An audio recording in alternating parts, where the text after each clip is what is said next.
Não, eu tenho uma pergunta relacionada à questão também, é sobre...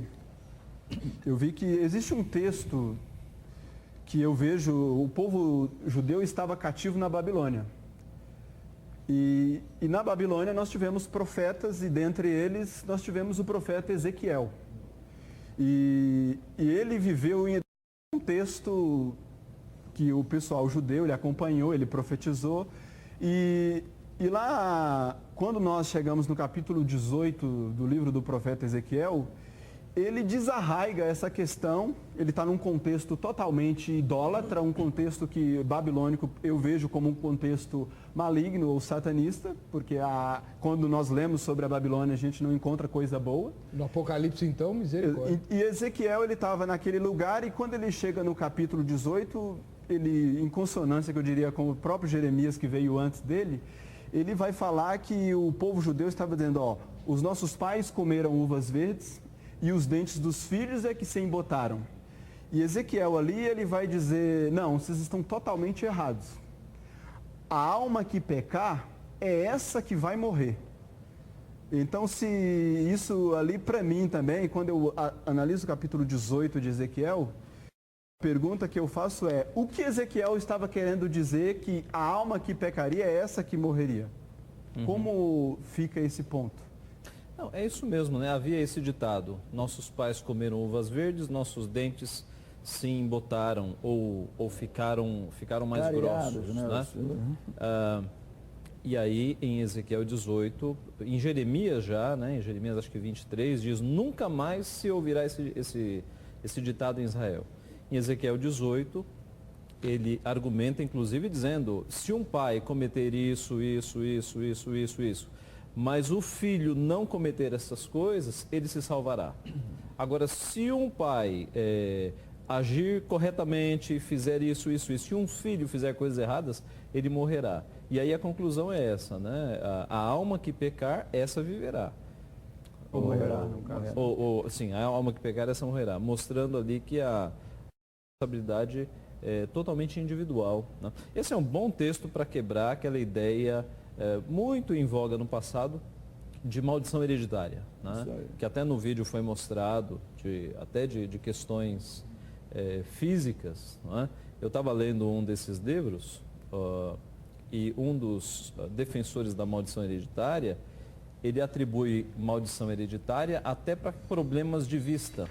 Então o exemplo que ele dá lá é o seguinte, você já viu algumas famílias em que todos os membros têm problemas nos olhos, isso aí é uma maldição hereditária.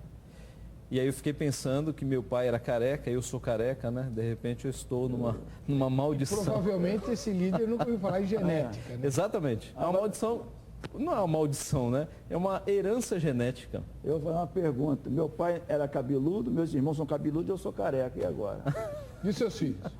Cabeludo. Não, aí, pastor, aí é maldição. Não, é que tem gente que perde os cabelos por causa que teve filho muito levado. Não, tranquilo.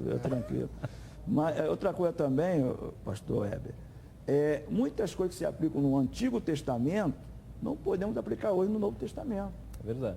Né? Algumas coisas foi para aquela época. Muitas coisas que aconteceram em Israel, não servem para a nossa vida hoje. Então, isso é importante analisar. E hoje nós estamos na graça. Né? Naquela época, alguns eram chamados para falar com Deus. Hoje não, na graça todos são chamados. Então, e aceitou a Jesus, qualquer maldição. Né? Porque todo aquele que nasce, já nasce com uma maldição. Não é isso? Isso tanto faz, no Antigo quanto no Novo Testamento. Isso não muda, né? Não muda. Nós estamos falando o seguinte, não é da maldição da pessoa sem a salvação. Nós estamos falando que além da pessoa estar sem a salvação, porque ainda não aceitou a Jesus, acarreta outras coisas. Mas esse é o foco do tema de hoje, né?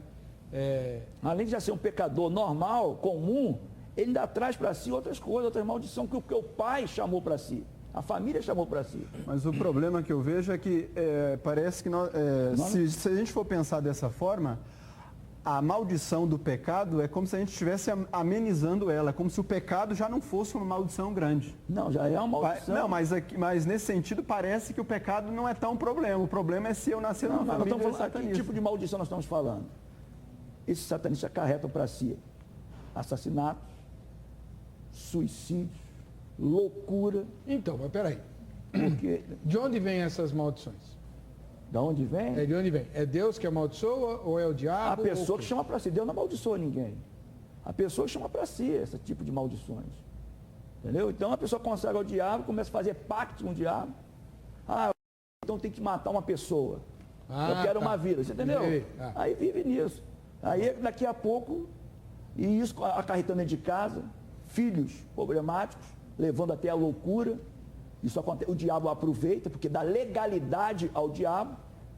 E tem coisas terríveis, para quem eu creio, em pessoas endemoniadas, pessoas trancadas hoje, dentro de quartos, porque o pai serve ao diabo, e o filho ninguém sabe, já fez trabalho, fez aquilo tudo. E às vezes é liberto com um pastor, alguém vai lá, ora e expulsa os demônios. Tem uma história clássica que o Caio Fábio, na época em que ele era mais tradicional, era pastor da IPB, né? Ele escreveu um livrinho chamado Nos Bastidores dos Espíritos, Isso. contando fenômenos que aconteceram com um indivíduo, se eu não me engano, em Manaus, que repetiu os fenômenos do Arigó. E por que ele escreveu um livro? Porque a esposa desse indivíduo, ela muito atormentada por tudo que aconteceu na família, procurou Caio Fábio pai. E Caio Fábio pai a discipulou, ela se converteu, e o marido, que era envolvido com magia negra e tudo mais, recebia demônios, ele se converteu também. E aí ele escreve um livro mostrando que na infância dele, ele via coisas terríveis, porque ele havia sido consagrado, né? Então ele participou desse ambiente aí de trevas. Se nós fôssemos perguntar aqui, qual a diferença